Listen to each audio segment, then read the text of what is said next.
બનાસકાંઠા એસીબીની સફળ ટ્રેપ કાર્યવાહી ડીસામાં એસીબીનો મોટો ધડાકો ધરપડા ગ્રામ પંચાયતના સરપંચના પતિ ₹1.10 લાખની લાંચ લેતા રંગે હાથ ઝડપાયા।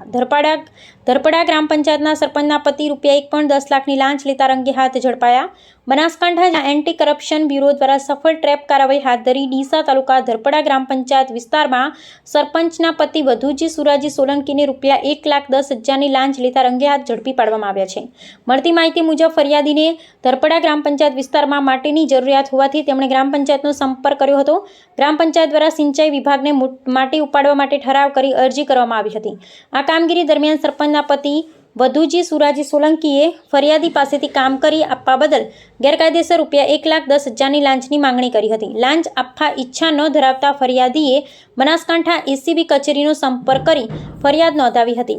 ફરિયાદના આધારે એસીબી દ્વારા તારીખ 9/6/2026ના રોજ ઢુવા ચોકડી જાહેર રોડ જૂના ડીસા ખાતે ટ્રેપ ગોઠવવામાં આવી હતી। ટ્રેપ દરમિયાન આરોપીએ ફરિયાદી સાથે હેતુલક્ષી વાતચીત કરી લાંચની રકમ સ્વીકારતા જ એસીબીની ટીમે તેને રંગે હાથ ઝડપી પાડ્યો હતો।